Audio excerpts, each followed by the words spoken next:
Hello, hello. It's your astrologer friend Kimberly here with the Capricorn full moon, filling you in on the astrology of this particular lunation. Let's get right down to it. Let me share my screen with y'all. Let me share my screen with you and show you what we're looking at here.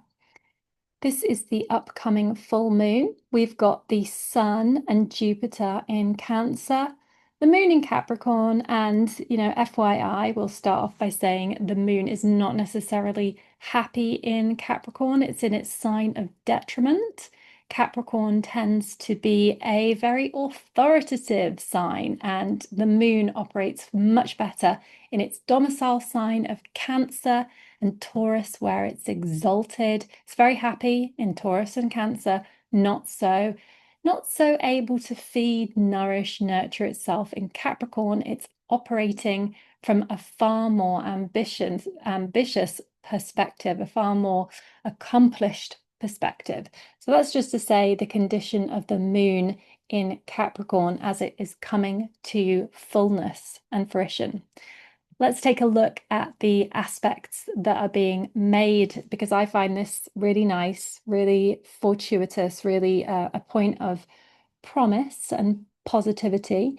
We've got here the North Node in Pisces. So right now we're in an eclipse series on the axis of the Pisces Virgo zodiac signs. So the two opposite signs, Pisces and Virgo, that's where our eclipses are taking place. We've already had some earlier in the year, and there's more to come in September. That will be our eclipse season.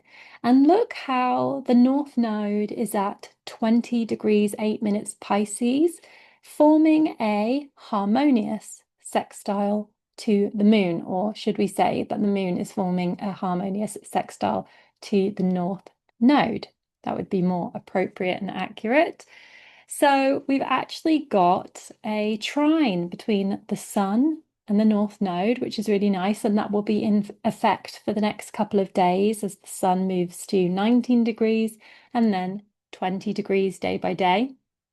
And we can also extend the grand trine in water by including Juno in Scorpio over here.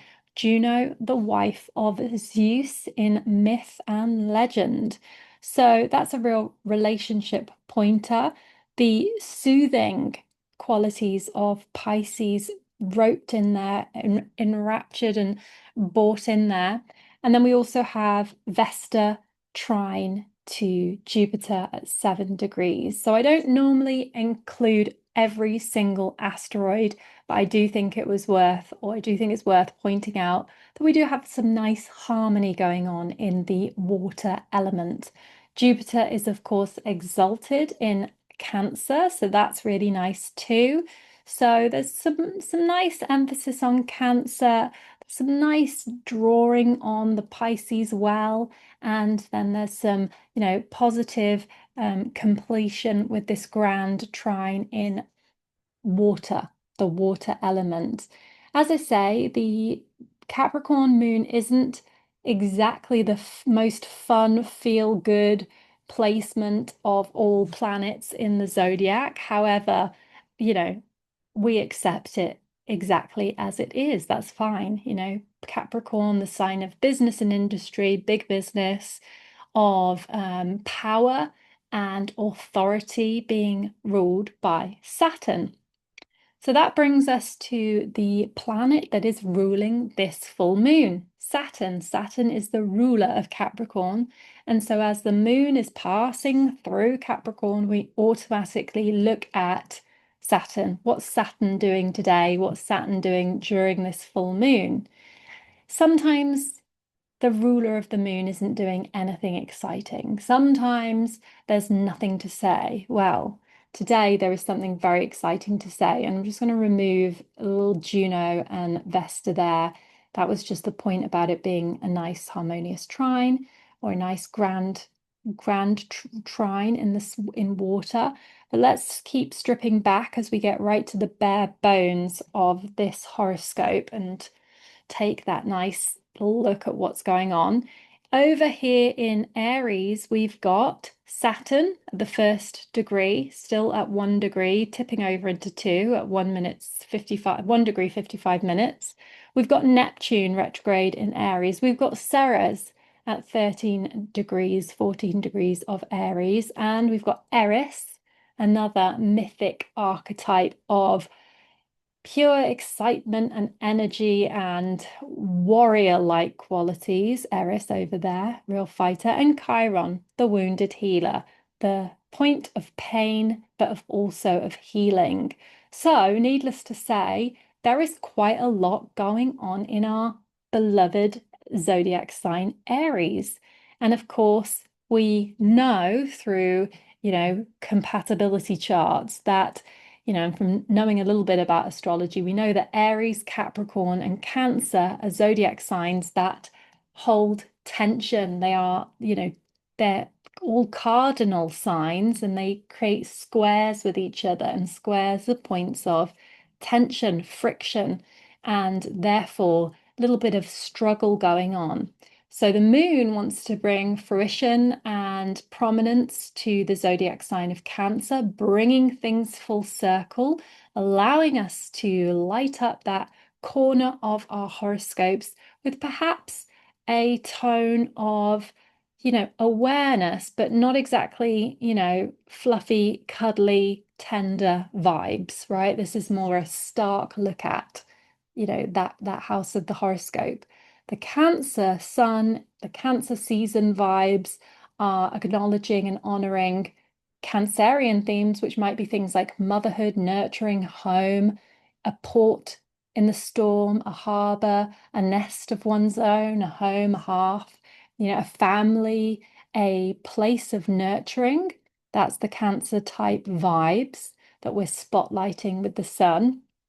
And then Aries as well, and all of these are initiating qualities. So the Sun and Jupiter wanting to establish roots, wanting to broach the emotional subterranean, realms. And then Saturn in Aries saying, I'm establishing a new identity, or I'm establishing something new, fresh, and, something that we haven't seen before. We're putting rods in the ground and planting and establishing in a space which hasn't been touched for 27 years, let's say, but also Neptune's there. And so this conjunction between Saturn and Neptune is really special. It's a really special astrological signature that's going on. And in Aries, for the Aries might say, I'm reimagining my responsibilities, I'm revisioning, or I'm revisualizing, or having a reimagining of who I might be, like what my presence might foretell, like who I am. And that's not all. Saturn is stationing. He's pulled into the station. He's ready to backtrack. He is ready to retrograde on I did have the 12th, but it might be the 13th in Japan. So you can see there, we go past, we've got the full moon, and within a few days, boop, boop, boop, Saturn's retrograde. So Saturn is a really slow-moving planet, and the fact that he appears retrograde straight after the full moon means that during the full moon, he's come to a grinding halt, which means that his presence in the chart is amplified. Whenever planets are stationing direct, they're getting ready to go on the move again, like Mercury stationing direct, getting ready to pull forward. Their feelings, or the prominence or the importance of that planet is cranked up a notch because they're vibrating in place. They're like, they're extra exciting, extra fractious, they're doing something extra in the chart. So not only do we have Saturn stationing retrograde, we've also got Saturn conjunct Neptune retrograde. We've got Saturn in a harmonious aspect to Pluto retrograde over here in Aquarius, and Uranus newly in Gemini, with Venus newly in Gemini. So this is a really exciting planetary configuration of a triangle shape, which is a trine between Pluto and Uranus in the air signs, Gemini and Aquarius, with that little Saturn there right at the point, the tip of the triangle. So I've written extensively about what this could mean for each zodiac sign, and I'm going to link the AstroGraph horoscopes, which succinctly, condenses the sentiment of these of this configuration for each zodiac sign. And believe me, I do it far better in that written paragraph than I will be able to do ad hoc right now off the top of my head, because I definitely am not that prepared.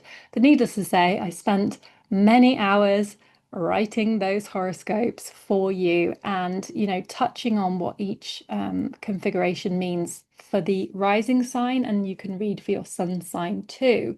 But let's just kind of touch on what the basic meaning of those planets are. And let's also get rid of, in the meantime, the Eris, Ceres, and Chiron there. I've just kind of left them in because they are more prominent at the end of the zodiac sign, so 26, 25, and 13. And I very much think that the Chiron Eris conjunction there is feeding into the themes of war and the realities of war as above, so below, that we are dealing with on planet Earth, right? So the wounded healer and the barbarian influence of Eris, a feminine goddess, but in a masculine sign. She was the warrior who danced on the heads of men. I always think of Boadicea when I think of Eris. And my good friend Henry Seltzer has written a whole book on Eris and her as an archetype, which you can explore, but essentially boiling it right down to the fact that she is a feisty, go-getting asteroid.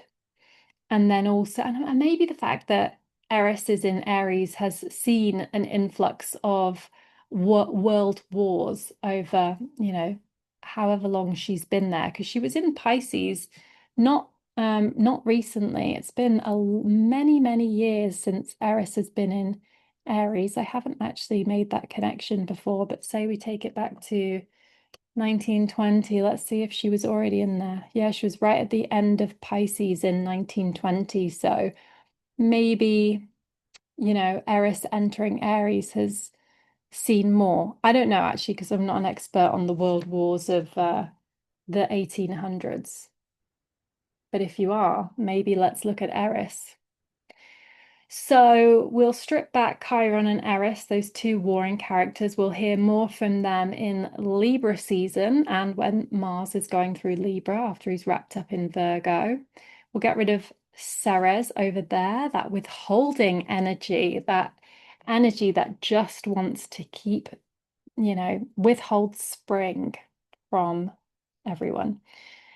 And yeah, so we've got this full moon rising at 18 degrees with that configuration. I'll just mention what my take on it is and what the status quo take is. Over here, we've got Pluto in Aquarius, a humanitarian sign of air and cerebral qualities, of humanistic tendencies, of global communities and the people, and of level playing fields and of technology and of, looping everybody in through social media, through networks, through the internet, and so on and so forth. This is so on and so forth. This is a very civilized area of the sky, a area which is presiding over, I wouldn't say fairness, but there is something of the justice warrior, the humanitarian justice warrior of Aquarius, archetype, the rebel, the free thinker, the free radical. That's our Aquarius. And then and so with Pluto in Aquarius, we're transforming and we're questioning the privacy of those spaces. So, for example, digital privacy. And also something that occurred to me about Uranus, just off topic there. Remember when Kanye West did that video of Kim Kardashian's dad for her birthday? Obviously, Kanye's a Gemini, Kim's a Libra, Sag rising. We believe Kanye's a Cancer rising, but the fact is, like, that technology was making memories of, loved ones who have passed. So there was this invention of a vision of a loved one, which happened during Uranus in Taurus. Maybe that technology was even invented during Uranus in Aries. And now what we're getting with this ChatGPT, with this Gemini technology that Google has launched with AI, lots of people talking back and forth with, the internet, essentially, with technology, with, you know, artificial intelligence, which is a very Gemini experience. And so I thought to myself, I wonder if this Uranus in Gemini will give us this memory of our loved ones, but not only will we see them as an apparition, Whitney Houston on stage as a performing artist, ABBA as a vision of music, like these people, they have these shows on not Broadway, they have these shows that you go and you watch musical performances of people who have passed on or people who are just collecting royalties. I don't know what they're doing. I'm sure ABBA is all still alive and kicking, but ABBA's really popular, that one in London. Don't know what it's called, but my friend went to it the other day. Anyway, rather than just it being this apparition, this vision of performance of, music, very Taurus execution, maybe Uranus in Gemini is going to give us an ability to interact with avatars. Of course, that's what's already happening via social media, but maybe it will become even more animated, and real is not the word, but yeah, I just thought of that Rob Kardashian, figure. So Pluto in Aquarius transforming our understanding of global communities as well. And Uranus, the planet of rebellion, radical changes, inventions, innovations, technology. The crossover for these two is really, really similar. This being the spirit of the age of enlightenment, but also invention. And invention that serves a purpose for humanity. We could have a lot of domestic appliances getting an upgrade, lots of refrigerant chemicals or scientific innovations that just take us a leap and a bounce into the future. I also think that trains and train networks, trains are incredibly Gemini in their affiliation or association. Trains, like whizzing wheels roaming across networks, and global communities. So like China to Russia, maybe like train, of course we already have a train that goes trans-Siberian, right? I so want to take it.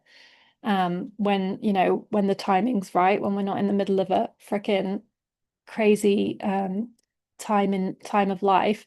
But yeah, train networks, I think, is going to be really popular, particularly as airspace becomes more and more toxic or dangerous with that Pluto in Aquarius. And let's not forget that the Twin Towers came down when Neptune was in Aquarius. So we can put in the chart for September 11th, 2001, and see the Uranus, Neptune in, Neptune and Uranus in Aquarius, and then the moon and the moon and Saturn in Gemini. Excuse me. I swear to God, I am perimenopausal with my brain fog. It's kicking off. So that's what these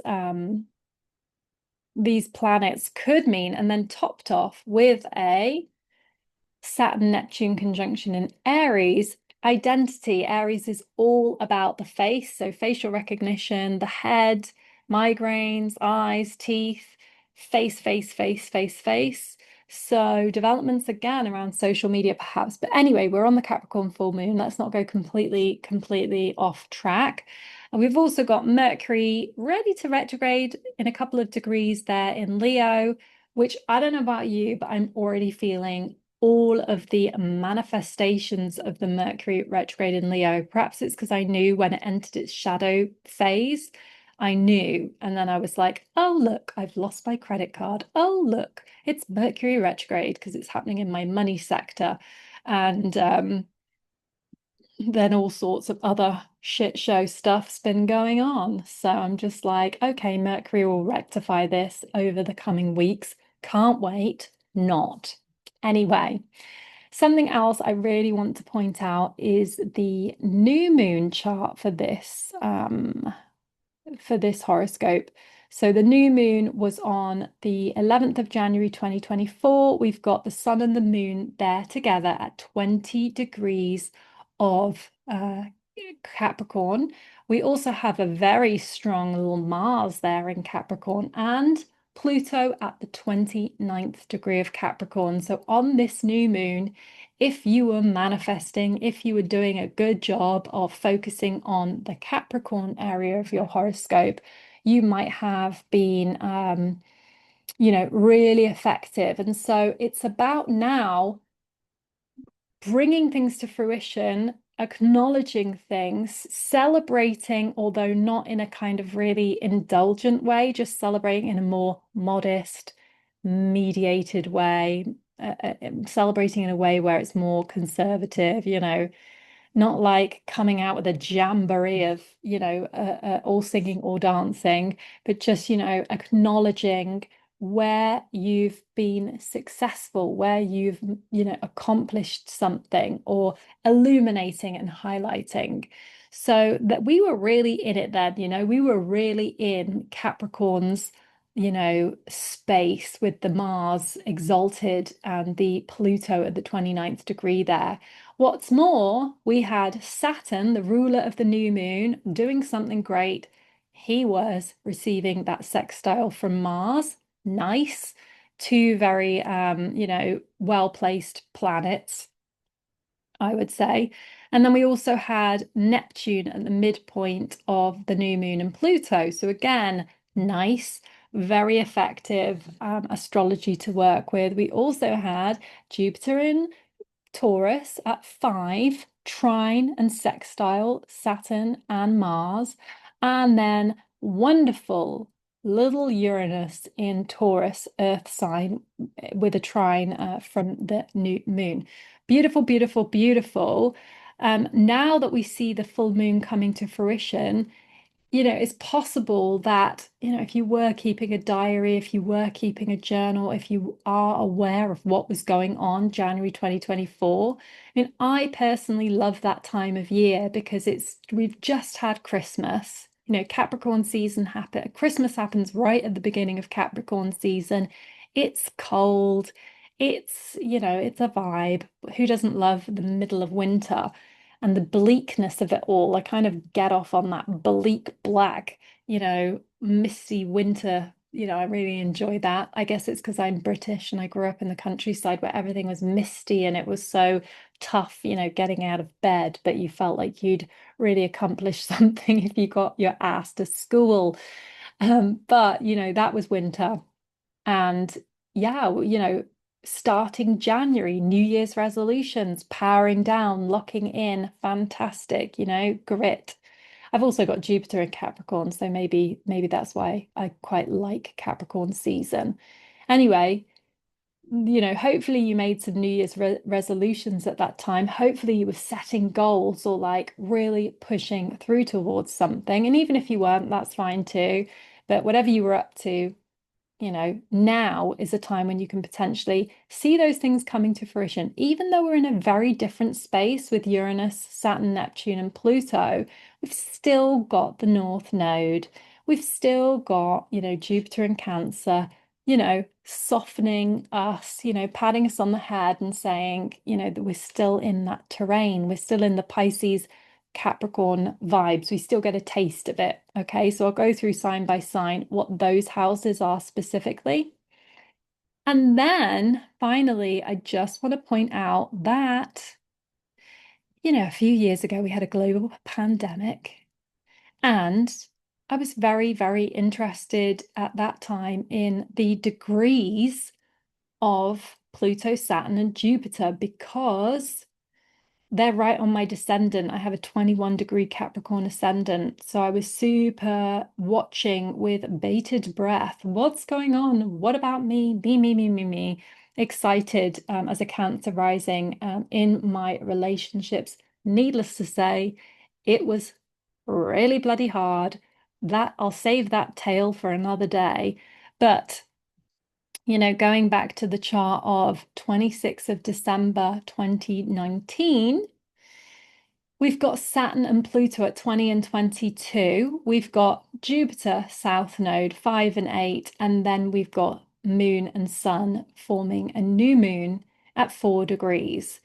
So I know this sounds a bit like I'm reaching, but when I saw that this full moon was at 18 degrees, it reminded me that we've been through some shit in end of 2019, 2020. These power degrees, they're not power degrees, excuse me, these degrees of resonance around COVID, essentially, the breakout of the pandemic, which is pretty much timed around here. This was an eclipse.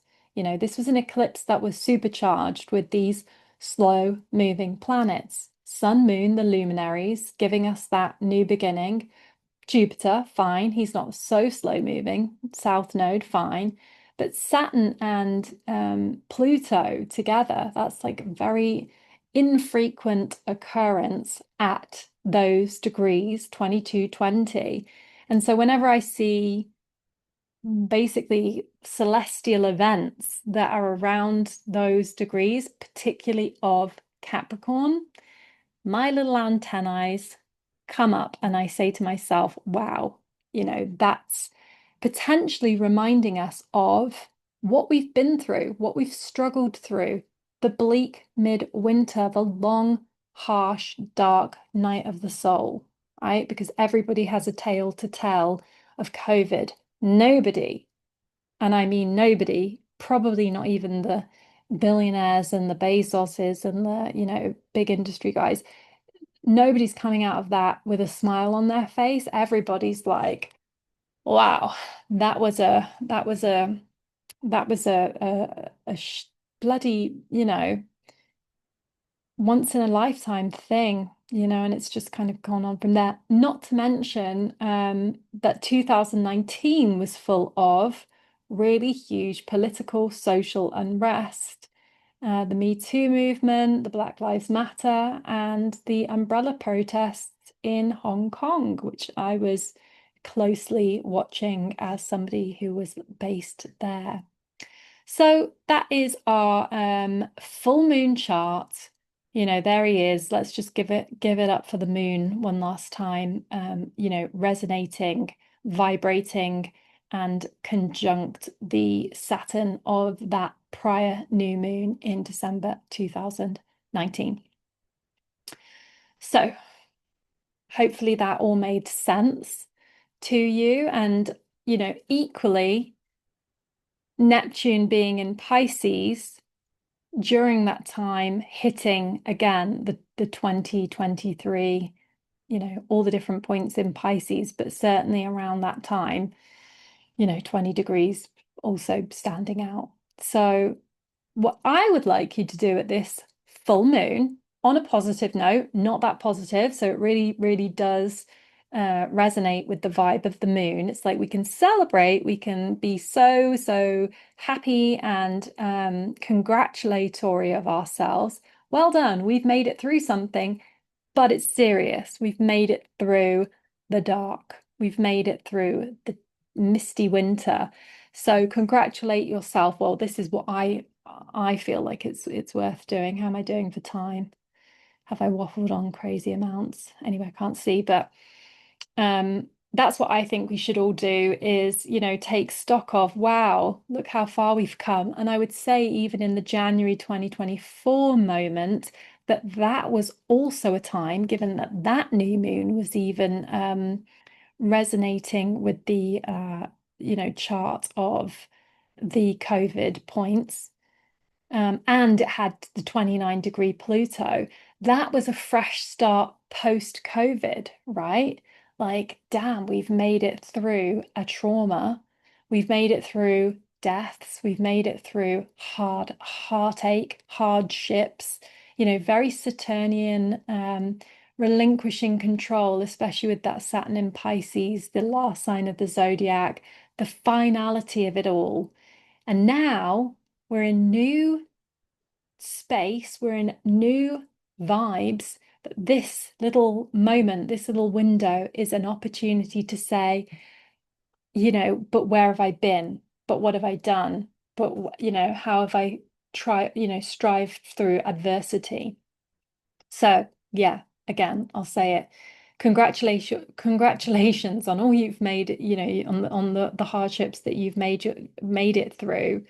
Let's go through one by one the signs, and what I feel like these two houses of these horoscopes represent. Again, tune into the AstroGraph horoscope, which is a written horoscope, for a more succinct analysis of this full moon, because I do pull on the Saturn moving retrograde in Aries as a real, marker of what this is happening.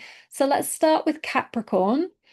So for Capricorn, this is your sense of self, identity, personality, and persona, with Pisces house, your third house of communication, voice, neighbors, and local environments. So maybe in COVID, you were re-identifying who you are in your power, given Pluto, and also refashioning and reimagining your mindset, your voice, your message, how you speak, how you come across, and how you deliver, right? How you connect. So that's for the Capricorns, sense of self, connection.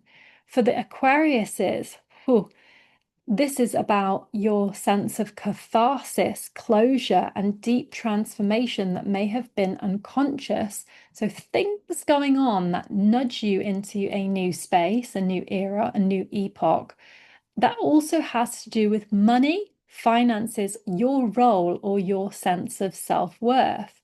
So, giving it all up to keep working, perhaps. Like, I'm thinking of Aquariuses who are, on the one hand, it could be, stuff going on in private, perhaps even unbeknownst to you, that has to do with your your spending, right? A healing process that really connects to your sense of values, and what you're willing to spend on, right? Don't know if that makes sense for the Aquarius, but remember back over all these years when Pluto's been going through your 12th house, and a physical, mental, spiritual, or emotional healing may have been unconscious, but it's probably been acknowledged by you. Also, Kourtney Kardashian, sorry, I'm not obsessed with the Kardashians, I promise you, but they're so easy because all their birth data is so public and something's always going on with them. I just noticed Khloe Kardashian, who is an Aquarius rising, speaking about Tristan, and I felt that was a very full moon, Capricorn full moon moment coming around for her. She's obviously spoken about this before, but Tristan cheating on her while she was pregnant, and she's a Cancer, so the Capricorn being relationships, the 12th house being secrets, somebody cheating is very 12th house, unconscious, sabotage. Anyway, Pisces rising. This is a moment of celebration around your community, around your collective social network, and the groups that you're a part of, and how you actually plug into your social network and the group. And, your aspirations for humanity too. Maybe you were thriving in business during COVID or aware of what it takes to run a business. And Pisces, the North Node is in your sign, so it's also been about your physical presence or your identity, and maybe even, getting completely lost and refashioning a version of yourself that really fits in with your social network. Aries rising, this full moon is activating your house of prominence, success, professional life, vocation, and public image. So COVID may have been about taking responsibility, being an authority, being a leader, being a professional, but also being in recovery, selflessness, and you're unconscious as well. So myself as an Aries, I was working for Spotify all through COVID, but also I was adrift at sea. I was in Hong Kong completely isolated, not completely isolated, but somewhat, working really, really hard on my business, at my job. And then other people I know, it's been also about rising to prominence as a parent, but also making sacrifices, Pisces. Taurus rising. For you, the Capricorn house of your horoscope is to do with foreigners, foreign places, being overseas, and being connected to almost bureaucratic institutions, having to understand another way of thinking, right? And the Pisces house of your horoscope is community and your, social network, perhaps of the wellness variety, because Pisces is very much to do with soothing and, wellness and the community around you that might be a bit slippery, drug taking as well, like people who party and drop acid. Now, a couple of people who are Taurus rising who have been plugged into a very glamorous social set, where it's very free and easy. And then also Taurus risings who have taken a leap with Pluto through Capricorn into foreign terrain through a relationship. So marrying a foreigner, marrying someone completely culturally different, and taking those slow, steady steps to integrate into another world. Gemini rising, Pisces is the top of your horoscope, the house of prominence, success, and public acclaim. And then Capricorn is your 8th house.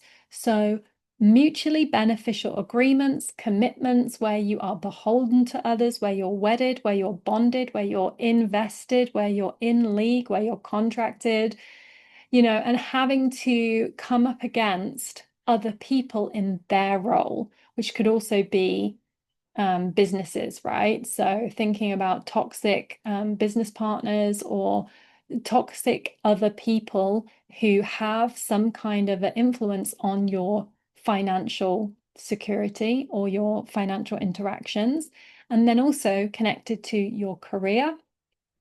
So I did also meet a guy in Thailand, Gemini rising, who was on gardening leave during Jupiter in Taurus.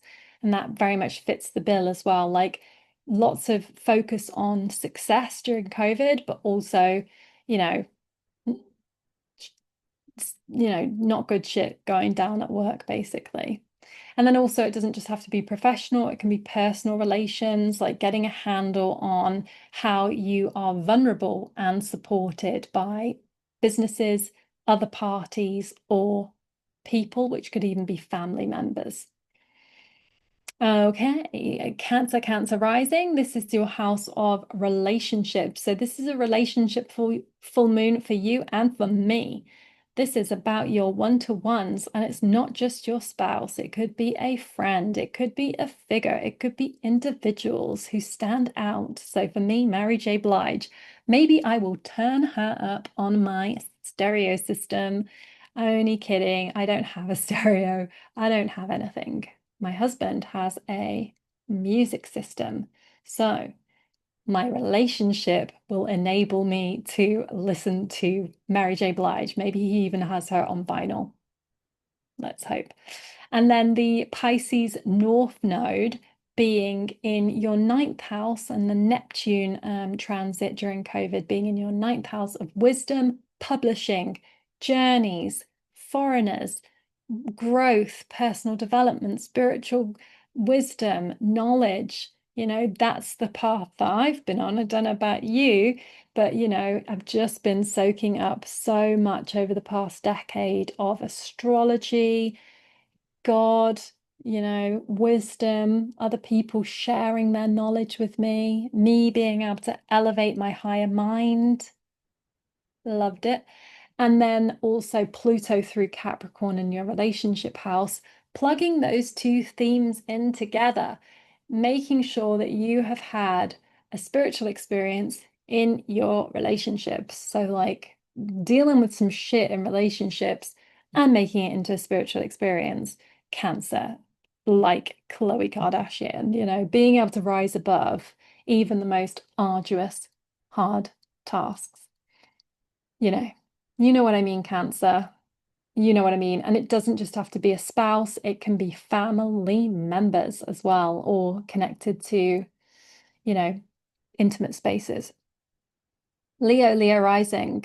For you, this full moon is all to do with health, habits, well-being. For you, Capricorn represents your sixth house of daily undertakings, maintenance, and upkeep, and how you keep on top of your body, your finances, how you keep your domestic life running. But very much, for the Leo rising, I know, about hitting the gym, and maintaining well-being. Another guy I knew who was a Leo had a standing desk in COVID because his back was starting to change shape or something. And, he's like, oh, I just got a standing desk when I checked in with him in 2020. Because, of course, I've got a memory like an elephant and I follow everybody's stories so that I have these anecdotes to tell you.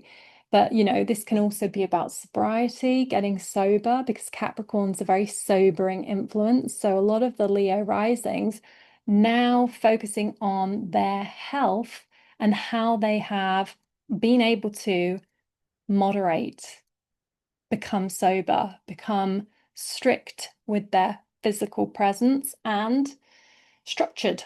And then the Pisces house of your horoscope, learning to discern those people who are trustworthy, who are there for you in terms of your interrelatedness, like the enmeshment with others. Who do you trust? The eighth house is so to do with betrayals. We might trust someone with our money, with our resources, with our space, welcoming people into our home, welcoming people into our private life, our secrets, and depending on others as well. Like, will they help me pay my bill? Will they tell on me? Will they, are they trustworthy? It's very interesting house of the horoscope, and it's where we get to face our fears. So, it's quite like a spooky house with Pisces being there. So there may have been deaths and grieving and all sorts, and that might still be coming up now with Jupiter and Cancer in your 12th house, Leo.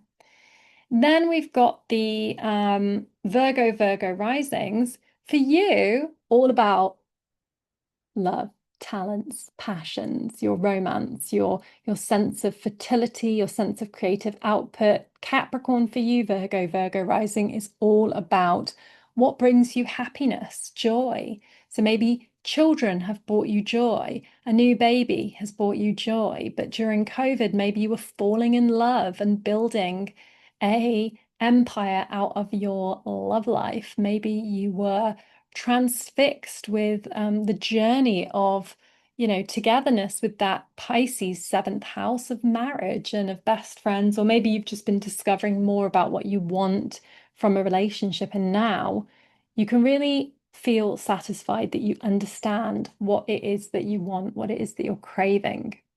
Libra rising. Capricorn is the house of your home, property, the past, your ancestral roots, your ties to your ancestors and your carpets and your foundations and your floor and your one of your parents, you know.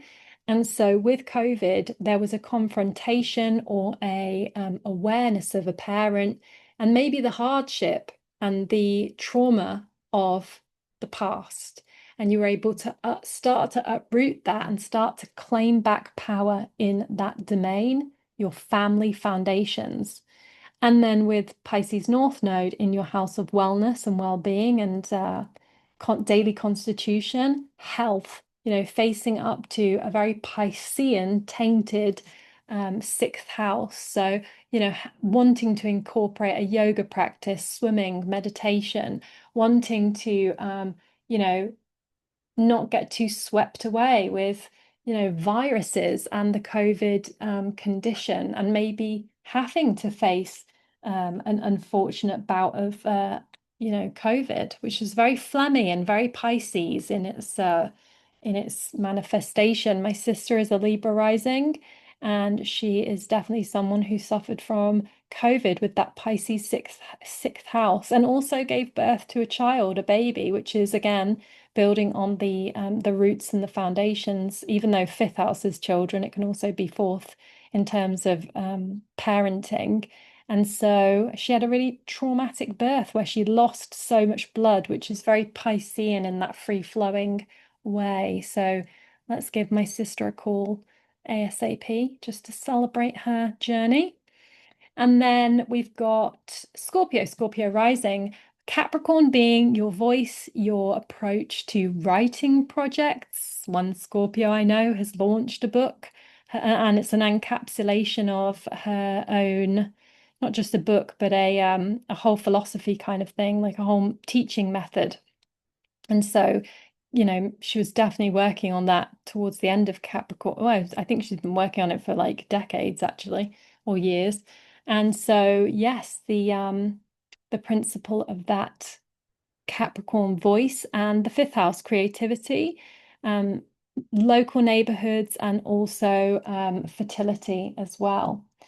And then, sorry, I'm late. I need to message my friend.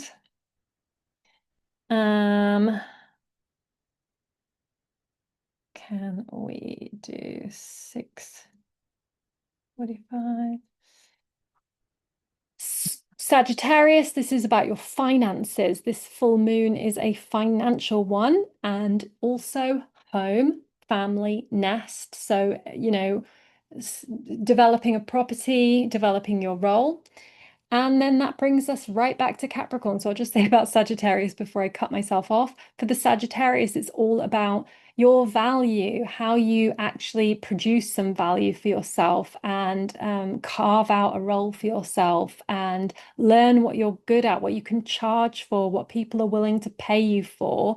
But then also having a resonance with your homeland, having a resonance with a property, renovating a property, producing your house, you know, your home, and also working from home potentially with that Uranus in the sixth. I know a lot of Sagittarius rising. It's one of my most common friendship groups. So I have a lot of research here with the sixth house being Taurus, the fourth being the Pisces, anchoring, grief, passing of parents, processing of that with the Pisces. Anyway, I think that's about me wrapping up because I am late for my date and I don't want to do that.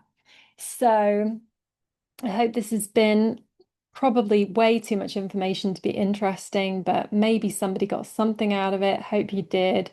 And yeah, happy full moon in Capricorn. It's not necessarily a jumping bean, jumping jack, happy, clappy full moon, but maybe it is one where you can have some reverence and appreciation for what is coming to fruition that's been really hard, you know, pat yourself on the back and I'll see you next time. Big hugs from me, your astrologer friend. I'm always available for one-to-one readings. I know I come across like a joker, but I do take things very, very seriously, as in I've seen a lot. I've done a lot of personal development work. So I also have a Sagittarius moon, so I'm also a bit of a joker. Anyways, till next time, guys. Big hugs, lots of love.